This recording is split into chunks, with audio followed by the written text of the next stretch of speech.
Today I shall read you a story. Episode 8 of No Choice But to Remember It. Nightmares. Leaf Winter's Diary.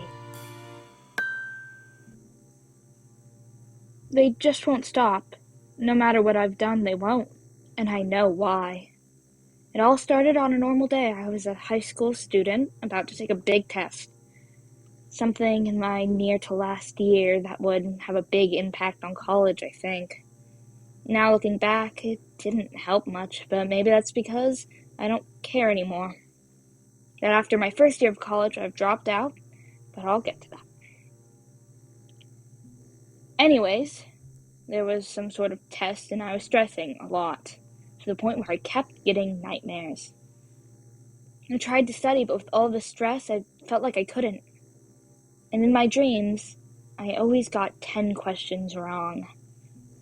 It would be after the test, and it would show me the sheet of all the answers that I got wrong. The person handing me the paper would have such a sharp smile, and no other details on their face. I kept having the dream, and I know in dreams you're not supposed to be able to read things, but I always knew it was the same 10 questions that I got wrong. I remember one of the questions I got wrong now. Only a little, it was such a long time ago. It was about the formula of slope, I think, which should have been easy, but it was a trick question.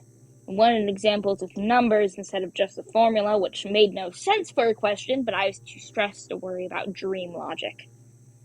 Of course, stress nightmares about school are nothing new, so I wasn't concerned about that.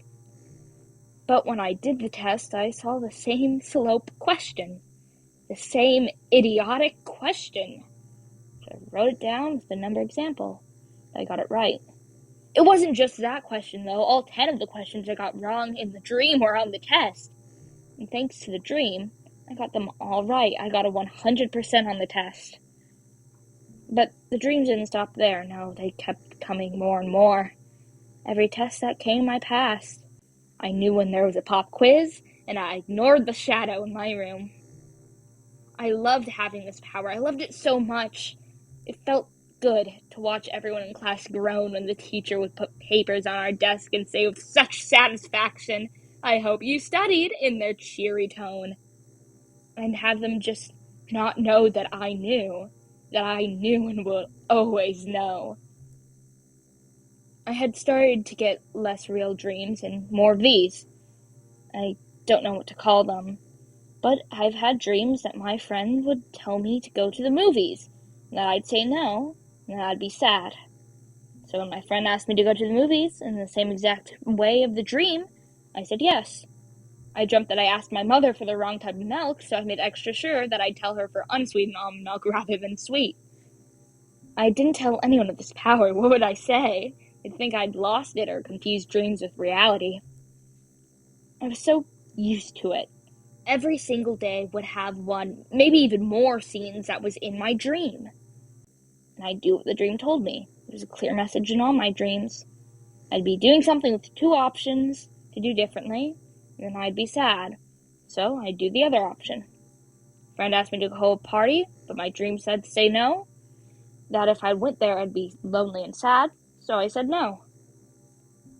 I took every single right way. I felt like every move I did had to be the right one, and thanks to my dream, I made every right choice.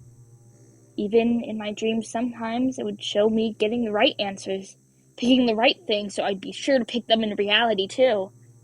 I'd have a smile on my face, sharp and flat and clear, or a frown on my face, just the same as a smile, but upside down.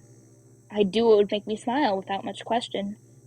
I always knew which events would be fun, although that meant I didn't go to much events with my friends anymore, which led them to leave me, which led to my dream self grabbing a knife with a big smile. I almost did it as well, but I stopped.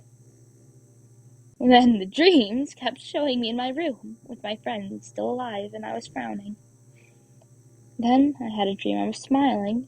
My friend was hit by a car. That morning, my friend was hit by a car.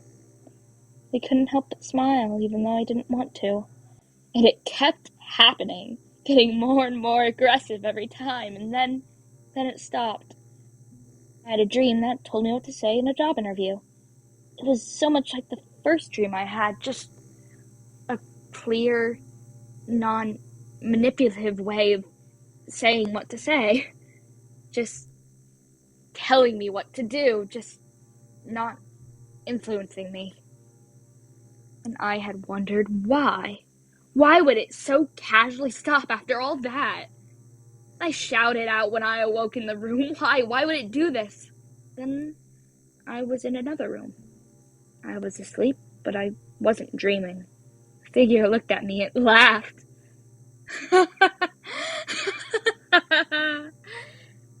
And it echoed as it sat on a slumped over figure that it had clearly knocked out. Its hair was different colored everywhere, and I think it was a red and green and purple and blue and black. Or maybe it changed. It had pointy red glasses and smiled so wide I don't remember what it was wearing. It introduced itself as Joanne Weaver.